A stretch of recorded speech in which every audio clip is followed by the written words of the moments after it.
Good evening, and thank you everyone for joining this town hall panel discussion on the COVID-19 vaccine.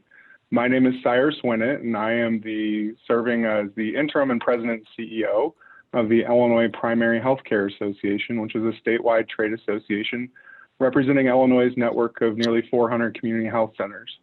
I am honored to have been asked to moderate this discussion, as each of our panelists are extraordinary healthcare champions. Healthcare is a constantly evolving landscape, and navigating that landscape can be hard at times, which is why it's so important to have access to accurate information. It's my hope that tonight's conversation helps answer some of your questions, and it helps you make informed decisions. So please be sure to send your questions into the chat. Before we get into opening remarks and your questions, let me introduce our panelists. We have Senator Tammy Duckworth, Dr. Ngozi Ezike, the Director of the Department of Public Health, and Garth Reynolds, the Executive Director of the Illinois Pharmacists Association. And Senator Duckworth, I'll turn it over to you first for opening remarks. Thank you. Well, thank you, Cyrus, for introducing all of us. Before I even get into my opening remarks, I want to address the fact that I'm saddened to see yet another horrifying example of the awful impacts of the public health crisis that is systemic racism and systemic violence. I can't imagine what Adam Toledo's family is going through after losing their son so needlessly to police-involved violence. And my heart goes out to his loved ones and the entire Chicago community that I know is grieving right now. There must be a full and independent investigation into this killing, and there must be accountability. I will do everything in my power that ensure that there is. Now, we must all turn our heartbreak and our anger into the kind of peaceful protest that honors Adam's life and helps us to accomplish the kind of system change that our nation so desperately needs. And I just want to say, as a mom, my heart is broken. And as a senator, I am determined to help us fix this problem. I want to now begin our town hall on the COVID-19 vaccine. And I just want to say thank you to everyone for being here.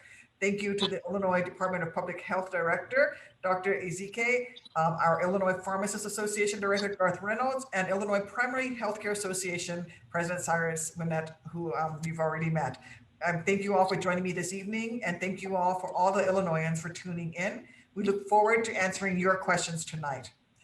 This week, our state reached an important milestone in our efforts to overcome the COVID-19 pandemic. As of Monday, Illinoisans outside of Chicago, 16 years of age and up, are now eligible to be vaccinated against a virus that causes COVID-19, and this will extend to Chicagoans next week. It's an incredible feat, and it is even more incredible when you think back to where we were just a year ago.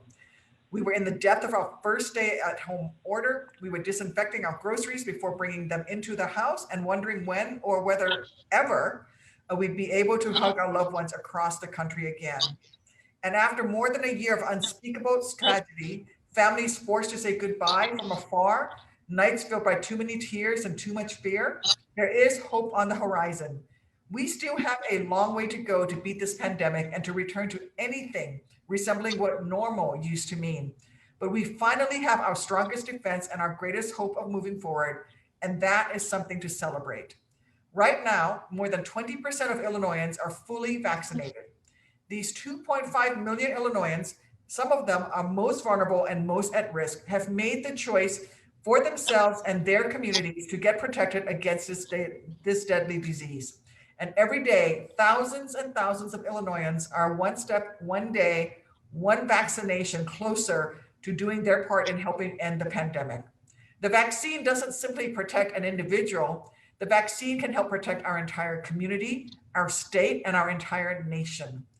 And while I'm so proud of the work that Illinoisans and our state is doing and has already done to get to the other side of the pandemic, the unfortunate reality is that we need everyone who is able to receive their vaccine to make an appointment to get a vaccine as soon as possible. If our state makes vaccines available to everyone, but Illinoisans don't actually get them when it's their chance, we will continue to struggle with the COVID-19 pandemic. I understand the hesitancy and the concerns many Illinoisans have due to our nation's long and sad history of medical racism, the harmful politicization of common sense public health practices. And this week, after the FDA and the CDC, out of an abundance of caution, recommended a pause in the Johnson & Johnson vaccine.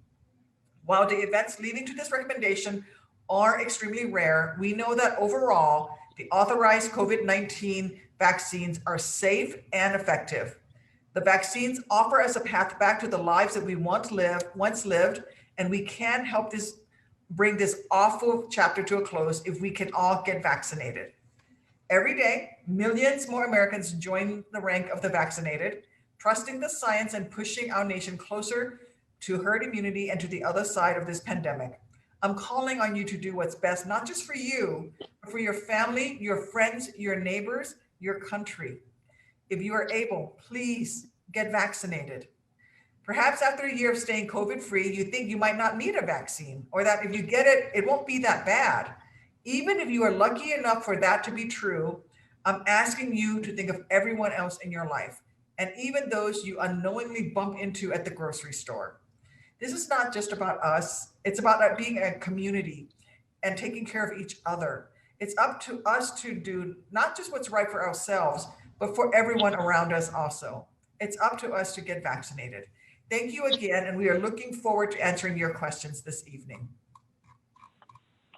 Thank you so much, Senator. I could not agree with you more. We are all in this together. Dr. Ezike, I'll turn to you. Yes, thank you so much. Good evening, Senator Duckworth. I'm so honored to be here. Thank you for the invitation, and hello to my fellow panelists, Mr. Winnett and Dr. Reynolds. I'm super excited to be part of this town hall event. We need to understand where we are and where we're trying to go. So let me start off with a little bit of a snapshot of where we are in our efforts. We've administered over 7.5 million doses of vaccine just here in the state of Illinois. We're averaging about 130,000 shots every single day. This is throughout the whole state of Illinois. And so we're making great progress, but there's still a large degree of concern and enhanced efforts being directed towards specifically our minority and disadvantaged communities that have been, without a doubt, the most severely impacted by this virus and historically have been underserved in terms of accessibility to adequate health care. You know, when COVID first started, the governor, along with IDPH, stood up the COVID-19 task force, and this involved multiple state agencies, community-based groups, grassroots organizations, faith-based organizations, the local health departments, many key individuals, and the work groups were formed to address testing, data collection, analytics, issues surrounding seniors, our migrant workers, thinking about the mental health concerns associated with this virus. And we even incorporated flu vaccine as we thought about how we wanted to avoid a double pandemic or a twin-demic of flu and COVID. Well, first it happened in February. In February, we served migrant workers in partnership with a community-based organization. And since that time, we have continued to administer over 20,000 vaccines, primarily to Black and Brown individuals in Central and Southern Illinois, in partnership with community-based organizations. So we're building capacity in those areas. It's important that we turn vaccines into actual vaccinations. We're working with more and more mobile vaccine providers, and we're introducing more and more community partners, especially our federally qualified health centers, which are a model for reaching out to the underserved and making sure that equity leads the effort. So we're going to continue to build relationships. We're going to continue to work on eliminating barriers. We're going to continue to build trust and confidence. I know everyone has heard about the pause of the J&J, Johnson & Johnson's vaccine that occurred. Is that just yesterday? I can't keep track of the days. And so that was, again, due to the 6 cases of a very rare type of blood clot. Again, remember, these 6 cases that were identified, there have been nearly 7 million Johnson & Johnson vaccinations that have been administered throughout the state, throughout the country. And so I want to highlight that the vaccine adverse reaction reporting system is working, that it's not enough for us to just have vaccine, but there continues to be a focus on safety and monitoring. And that monitoring system is sensitive enough to even pick up 6 cases of a rare type of blood clot. And because of an abundance of caution on the part of the FDA and the CDC, they are just taking a pause to look at if there is in fact an association with the vaccine, or is it just that this rare, type of thrombosis or blood clot happened to happen shortly after administration of the vaccine. So those answers are still being uncovered. And we know that if there is an association, there will be an appropriate recommendation for maybe who can and can't get the vaccine, but we're not even sure that that's the case. So we are working with the CDC and the FDA. We're waiting for them to make all the appropriate investigation and uncovering of all the details so that they can make the best decisions going forward. We still have our Moderna and our Pfizer vaccines. And so we want to encourage people to still get vaccinated. And I want to reassure people, if you've already received the J&J vaccine, you do not need to go and look to see if you need to be revaccinated with either the Moderna or the Pfizer vaccine. There's no question about the efficacy. So you are fine if you had the J&J vaccine. Just as we do this pause, we're advising all providers to pay attention should anyone come down with a severe debilitating headache or other signs of a blood clot, that we will try to see if there are any other cases. In the interim, we have not closed our vaccination sites that are run by the state. And so we're just switching out for the J&J while we're on the pause. We're switching it over to Pfizer and Moderna, which will, of course, necessitate that second dose at 3 weeks or the 4-week interval. So administering the COVID-19 vaccine continues to be our best and most important tool to fight against this pandemic, especially in light of the increased number of cases we're seeing, the increased number of hospitalizations that we're seeing. So we need to continue turning vaccines into vaccination. We need to continue wearing our mask.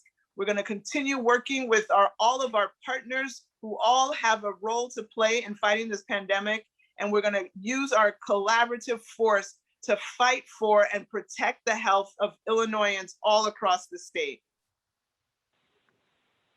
Thank you so much, Dr. Ezike. And I just wanted to very briefly share that the Bureau of Primary Healthcare released data today on its community health center vaccination program.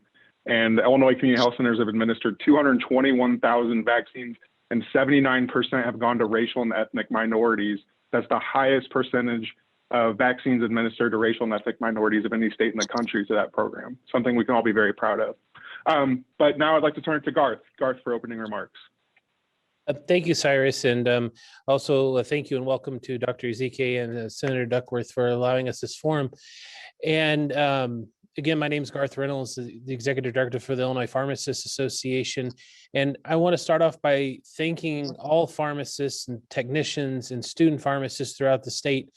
We've had a really rough year, along with our other peers in the healthcare sphere, and being out there and serving our patients. Through this whole thing, pharmacies never closed. Pharmacies evolved and changed at moment's notice to be able to still have safe practice settings for our patients, to be able to get the medications they needed, to be able to get access to point of care testing for COVID testing. And now we're doing the same thing in gearing up for COVID vaccine administrations. And pharmacists have been administering vaccines now in Illinois for just shy of 20 years. And still, we are one of the best access for immunization care in our communities as the most accessible healthcare provider. Over 90% of Illinoisans are within 5 miles of a pharmacy from their residents. So we are in the communities being able to serve. And I'm really proud that pharmacists, along with other members of the healthcare community, Well, this is an all hands on deck effort as we now have a treatment. And just to think that we have that science works in the way that it has this last year to sequence a virus in January, and we had a vaccine available in December.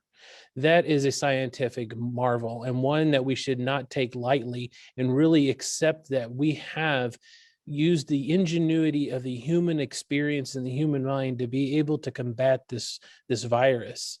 And we have a true valid option, and now actually 3 options. Even though J&J is temporarily on pause, we have 3 viable options to be able to combat this disease. And that is something that in respect of looking historically at other pandemics did not have such favorable options. And we should consider ourselves lucky, but that is because the healthcare community works together with the scientific community and with governments and with policymakers and making sure that we can drive everyone to the decisions that we need to as quickly as possible to be able to combat and be ready to help assist our communities. And that's what we've done over this last year. It's been a hard year, and I really want to thank everyone for being able to take time to be part of this, whether you're on this panel or you're viewing this panel, because everyone's in this. And as you know, Dr. Ezike and Governor Pritzker and Senator Duckworth have said for over and over the last year, it's all in Illinois. And that's exactly right. We're in this together. It's going to take all of us to get through this. And this is why it's so important to get vaccinated. Yeah, thank you, everyone. And now let's get into some questions. And this first one's dear to me as someone who used to work in the world of developmental disabilities. And I thank Tom from Chicago for asking it. It goes to Senator Duckworth and Dr. Ezike. And are vaccine sites in Illinois accessible for people with disabilities? How can we better reach people with disabilities to get vaccinated? Many who are more vulnerable, who live in the neighborhoods due to access and digital divide issues.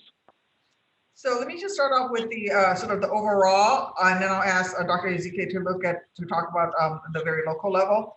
Vaccination site accessibility is one of my key priorities, and I know it is for Governor Pritzker as well. We're focused on making sure that all Illinoisans who want a shot are able to get one, and that means ensuring that vaccination sites are physically accessible and that getting registered for a vaccine is a smooth process for Americans with sensory disabilities. I pressed the Biden administration also for more information on how to make vaccine sites accessible for people with disabilities, and I've led a letter to the COVID-19 Health Equity Task Force on the equitable distribution of vaccines. I made sure to ask about access for people with disabilities, and I also joined Senator Hassan last month in a separate letter to both HHS and DOJ, so Health and Human Services and the Department of Justice.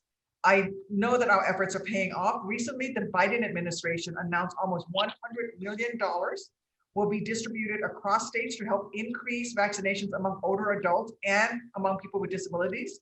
And this funding is going to go to help older adults and Americans with disabilities get registered and get shots in their arms with programs like hotlines, transportation to vaccine sites, and in-home vaccination options. And I'm going to turn it over to Dr. Ezike to talk about what's happening on the ground here in Illinois.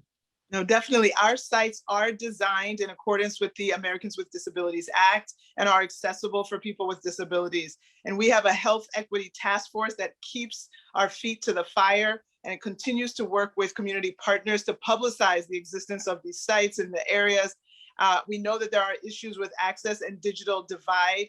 So we're working with that. We have a call center to help people who don't have access to online scheduling that you can call 7 days a week, 12 hours a day, operators available in different languages that can help make those appointments. So we're definitely addressing our individuals with disabilities, and we're absolutely addressing the digital divide issues as well. Thank you so much. And the next question is for Dr. Ezike again. It comes from Linda in Stronghurst, Illinois. Dr. Ezike, is it safe for me to ride in a vehicle with a friend that has also been completely vaccinated without a mask? What if I haven't been vaccinated, but they have? Right. No, that's a great question. We're getting into nuances. There's not specific CDC guidance on this, but the truth is, if you're in a a small setting, I guess. A car would fit as that small setting, and everyone is vaccinated but one, which would be the case in a party of two. That person, we don't think that the vaccinated person, poses any risk, and we think that that vaccinated person is protected from getting any serious illness. So ideally, you would, have the windows rolled down because that promotes, air circulation. But if one person is vaccinated and then the other is not, first, I would say go get vaccinated. But in the meantime, while you're scheduling and getting those doses, you could be without a mask in that setting of only two persons and one was vaccinated. But again, the important lesson is to please go get vaccinated. So it's two people in the car that are both fully vaccinated. Absolutely. Everybody's, after this long pandemic, wanting to reunite with one another, and best answer is go get vaccinated. Next question from Barbara in Urbana, and this goes to Dr. Ezike and Garth. We'll start with Garth. How can we motivate or improve nursing home staff participation in getting COVID vaccine shots? I've heard that they're only at about 30% of nursing home staff across the board who have been vaccinated, partially due to vaccine hesitancy. And Cyrus, that's a great question. And Barbara, thank you for that question, because this vaccine hesitancy is a real concern, and specifically in the long-term care environment. And what I suggest when we talk with members to talk with their peers about this is we have to be in a very open discussion. So the person has to be open to have a discussion about this, and we need to be empathetic to their concerns because they do have real concerns, and we need to recognize that. But we also need to discuss the facts of the situation and the facts of what their hesitancy is. And a lot of people were hesitant about having the vaccine and being the first person to do it. And that's understandable. But now we've gone through a couple months, and we need to be revisiting with a lot of those folks that may not have taken up the vaccine in the first round, and re-engaging with those discussions. Because one thing that should be reassuring, and I think if anything out of the Johnson & Johnson scenario has shown, we have more data on these three vaccines than pretty much any other medication or biologic that we've ever approved and deployed into the public sphere. So we should feel more and more confident about this vaccine every single day, because we have more and more data to be able to show that we made the right decisions. It is a good vaccine and a good treatment option. And just to continue to have those open discussions to help address concerns. And it's really education, because usually the person's individual hesitancy started from a falsehood, and they just didn't understand that it was incorrect. And we just have to present the information to them. Dr. Ezike? Yeah, I would add that, we recently did a random sampling of about over 100 skilled nursing facilities to see, what percentage of the staff had been vaccinated. And so it's really at about 50% from this, this one-time survey that we did. I know in the beginning, again, as Dr. Reynolds said, at the beginning, it was something like 20%.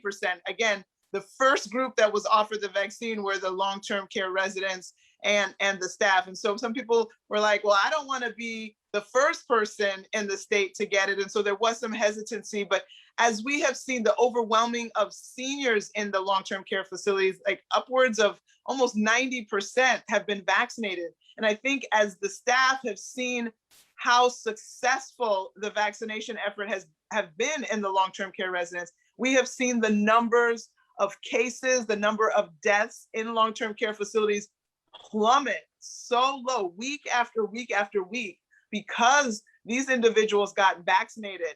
And so now we're seeing, the staff are the ones getting infected. And so that is making people reconsider, okay, I may have missed my chance when you came through, but I'm going to go get it. So, I think the proof is in the pudding. They're seeing it work in the residents that they are taking care of after having such a horrible, just a nightmarish time in terms of the illness and the death that they saw in these long-term care facilities, a year ago.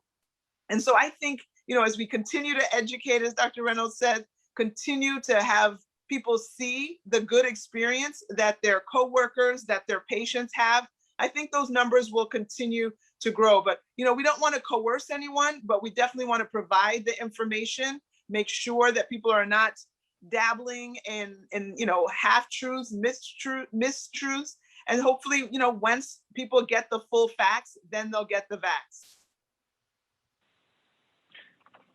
Senator Duckworth, next question's for you from Emily in Crystal Lake. Are you concerned with sending your kids to school? Well, like any parent, I'm concerned to make sure that my daughter's Abigail, who is 6, is safe. She is back in in-person class. Look, I think we all want our children back in school as soon as it is safe to do so. So our school districts should listen to the public health experts when it comes to the local COVID-19 metrics that need to be met before our schools are reopened. And I can tell you that the experiences I've had playing the role of teacher to my daughter throughout this pandemic have made me even more thankful for the hard work that real teachers do, because I was a miserable preschool and kindergarten teacher. I did my best, but I failed my daughter. I'm not trained, and I did the best that I could. But with the $5 billion that I was proud to vote on to bring back to Illinois, paid through 12 schools, and there's another $1.3 billion for Illinois higher education within the American Rescue Plan that were set aside specifically for Illinois, specifically for safe school reopening. And with vaccinations ramping up, I am confident that we are on a path towards a safe reopening that gets all of our children back in their classrooms. And yet my daughter, Abigail, is back in school and she gets tested on a regular basis. And I inspected her school to make sure that all of the procedures are in place with disinfecting and all of the CDC guidelines are met. And that's what we need to make sure is happening. And I'm very proud that I was able to vote for the American Rescue Plan to provide the funding to our school districts so that we can do that for all children.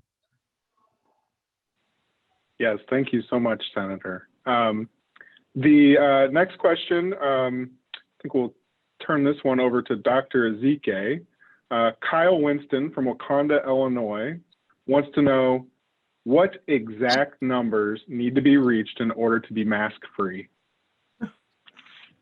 Yes, I know everyone is so eager to be able to show their beautiful faces and not cover the bottom half and show those pearly whites. We might be a little ways off from, having our masks discarded. Again, we will have to see, that this virus has been throwing us, curveballs at every step of this COVID journey.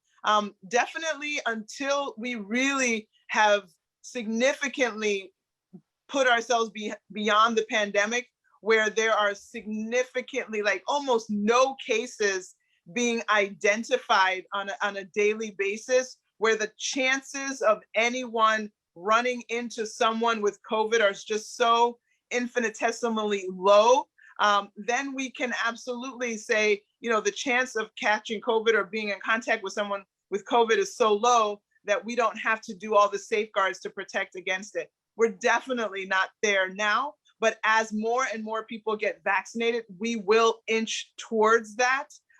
Again, we also need to have, we have a significant proportion of the population that is not even able to get vaccinated. And so the reservoir for people who can get infected still remains. We know that Pfizer is working, and I think Moderna as well, is working on getting the authorization adjusted to include 12 to 15-year-olds. So that gets us a little bit closer. I know trials are underway for infants up to 12.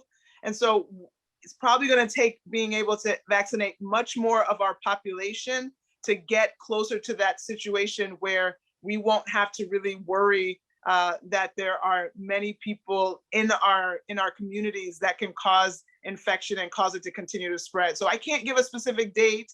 You should probably continue to get your customized masks for this summer, but hopefully sooner rather than later after that, we can think about putting those away depending on how the vaccination effort and how well we tamp down this virus. As a mom of a 3-year-old and a 6-year-old, please wear your mask, because My two girls are not able to get vaccinated because they're just too young right now. And if you don't do it for yourself, do it for the young people in your lives who are the most vulnerable. They don't get to make that choice because they're just 3 and 6, and all of those babies out there. So let's do it for them as well. Yeah, the father of 2 young kids, I'm right there with you, Senator. A couple more questions I think we have time for. I think this one, I believe maybe Dr. Ezike or Garth may have spoke to this, but Dot Red from Rockford asks, if vaccinated people, can vaccinated people still contract or carry the deadly virus?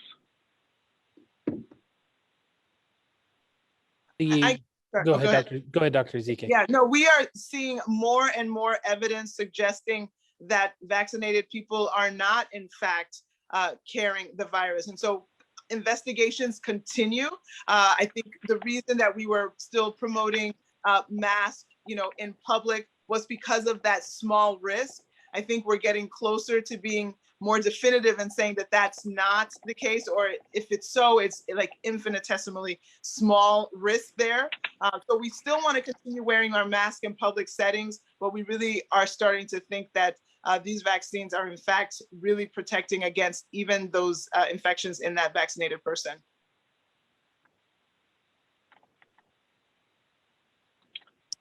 Thank you. And then one more, I think Kelly Brooks wants to know, people with disabilities are registered and are still registering to get the vaccine, but it's very difficult for people with disabilities to find appointments. Is this due to a shortage? Dr. Ezike, Senator Duckworth? Well, oh, go ahead, Doctor. I don't think so. It depends on, I mean, the issue of availability is basically, for the state of Illinois, it depends on where you live. We have noticed that there's a little bit of a decrease in demand in downstate and still a tremendous demand in the Northeast, in Cook County, the collar counties. So I know we're trying to make sure that we get enough vaccine to the collar counties where there's still lots of demand. We're working on our ground game in downstate Illinois to increase that demand because we still have lots of people that need to be vaccinated. So we got to continue educating, continue working with the right messengers, and collaborate with our partners in the community to make sure that everyone is getting vaccinated everywhere. But there shouldn't be any specific unique barrier for people who are differently abled to be able to get the vaccine. It might be just an issue of still trying to get more appointments in northeastern Illinois, where the demand is higher and the competition is tougher for each of those slots. Thank you. And we'll do one more round of questions, or one more question, but we'll take it around to each of the panelists. And we'll start, same question to everybody, and we'll start with Dr. Ezike. Did you receive your COVID vaccine, and if so, why? No, of course I did. I received the 2 doses of vaccine, had very minimal symptoms. I had soreness in the arm with each administration, but it didn't stop me from working out or playing tennis or typing or participating in Zoom. And I did it because I do have children at home that can't be vaccinated. I did it because, I have a husband with, pre-existing conditions. I did it because I want to get our community and our state closer to a herd immunity so that we can get back, maybe not even back to normal, but even back better. And so I wanted to be part of the solution to this pandemic. And same question to you, Garth. Yes, I'm fully vaccinated, and glad to be so. Again, we have to have everyone stepping up to be able to get vaccinated so we can get back to, as Dr. Ezike said, to a better normal than where we were. And plus, I did it as being a pharmacist because I want to be able to help and be out there. And I have been, being able to volunteer at clinics and help out other pharmacies. But and it's also given opportunities for pharmacists to be able to get out into the communities and helping into clinics specifically in long-term care and in communities of need. And this is great being able to do that and have that. This is why we all became healthcare providers, whether it's a physician or a pharmacist or a nurse or a dentist. This is why we did this. This is why we did it, to help. And this has been our truest calling, has been there in these last 13, 14 months. And this is why we took our oaths. And believe me, it was a great day. And it was amazing just feeling the weight lift off of me after getting that first shot. Now, granted, yes, I had the soreness in the arm and a little fatigue, but nothing that prevented me from continuing to work on a daily basis. So definitely, please, if you haven't gotten your vaccine, please schedule it tonight. And please get out there and reach out if you have any additional questions to your pharmacist or your other healthcare providers if you have questions, to make sure that you get vaccinated. And Senator Duckworth. Yes. I got my vaccine as soon as I was eligible. And I would encourage everyone to do the same. I did it out of service to my country. I served my country for 23 years in uniform. And really, I felt that this nation was built on the phrase, "we the people." And there's nothing more powerful in this nation than the will of the citizen. And when the citizens work with each other for each other. So this pandemic has tested our faith in that founding doctrine, but we can save lives if we all do this and protect each other. I also have, as I said, a 3-year-old and a 6-year-old. And at the time when I was vaccinated, my mom, who is going to be 80 here in just a couple of weeks, did not have the vaccine yet. So it was really important to me, both from a sense of duty to my nation and my community, but also as a member of my family to try to protect those who are most vulnerable around me. Thanks. And as moderator, I'll take this chance to go ahead and answer along with the panelists. Yes, I got my vaccine too. And my reasoning was pretty simple. It's because the people who dedicated their lives to determining whether or not it's safe and effective say it is. So I went and got the vaccine so we can beat this pandemic and be done with it. We have another. Let's see. We got another question that came in for Garth, and Richard wants to know, can we go to any pharmacy to get vaccinated? Not all pharmacies as of yet, but that'll continue to expand. There's about 900 pharmacies that I believe throughout the state that are being brought online to be able to be vaccine provider sites. And that's where, reach out to your pharmacy. The state has through the vaccine site recognition through coronavirus.illinois.gov. But also just reach out to your local pharmacy and see if they're accepting appointments. Some of them have you go through a website very similar to the state or your county public health department. But some of them can be able to do that through a phone call as well, or see if they're holding clinic days as well. So every day there's more access. And that's one thing is right now we're as we've opened up to the largest part of the population from 16 and up, now we're also need to look at vaccine patients as well, because we know everybody wants the vaccine and wants it now, but we're getting more and more supply. And we ask the patients as we get you scheduled and get you in, because we will get you in, don't worry. But we definitely ask that patients as we're getting you scheduled. Thank you. And Dr. Ezike, we have a question from Hilda. And Hilda wants to know, if her grandma is vaccinated and she goes to visit, does she need to wear her mask while visiting her grandma? So all these people who are visiting people, they should be getting vaccinated. You should get vaccinated as part of your preparation to visit grandma. So, again, we want to, if everybody is vaccinated in the home, you should be, you don't have to wear your mask. If you're not vaccinated, we said if everybody is in the setting is vaccinated, save one, it's probably still okay. But the issue is everybody should be vaccinated. So still want to emphasize that important take-home message that we want to see as many people as vaccinated so that there's complete protection there. Thank you. And Senator Duckworth, a question for you. Can you share with us some of the federal resources that you helped secure for vaccine distribution in the American Rescue Plan? Yes, of course. I'm very proud that we were able to, in the American Rescue Plan, set aside quite a large amount of money for two main things. One was vaccine distribution, and the other was for schools in particular, to make schools safer for our children. And then there was additional funding for state and local governments. So in the specific vaccine distribution pot of money, we were able to bring back to Illinois alone 1.5 billion for testing, hospitals and community health centers and public health departments. And that actually is helping to do the vaccine distribution.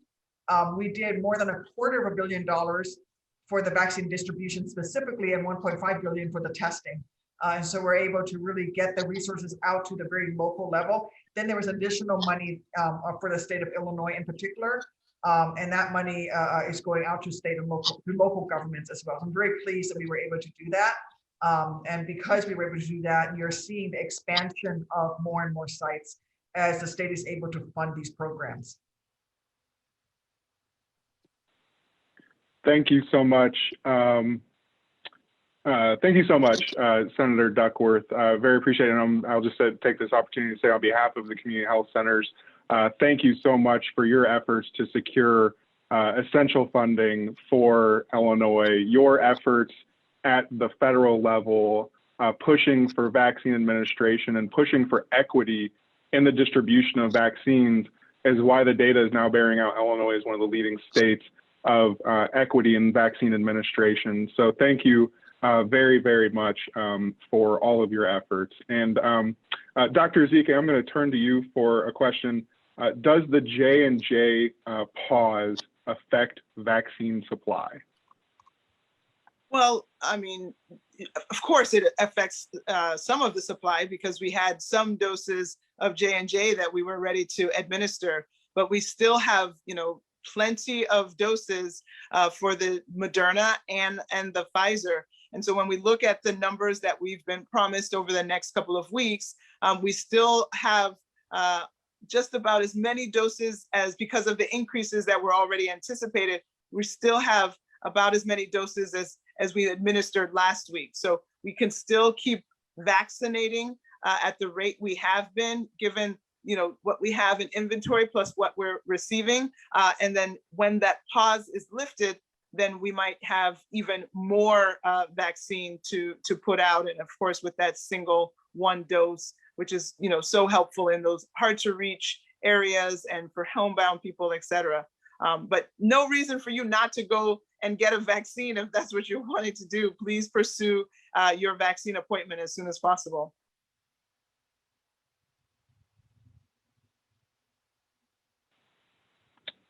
Let me see, I'm looking, I think we have one more question for the senator that comes from Tamara. And she says, I am very discouraged. I don't like hearing about those who won't get vaccinated. Why would you not get the vaccine?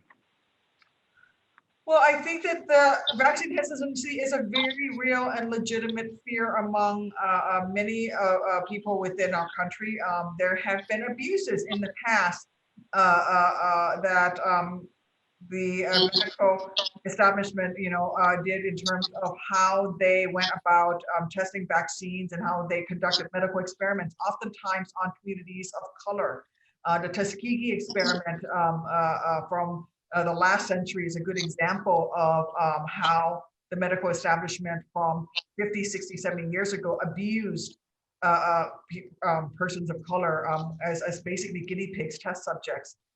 Then there are others who are concerned with the authorization for this vaccine, which is under a humanitarian emergency use authorization.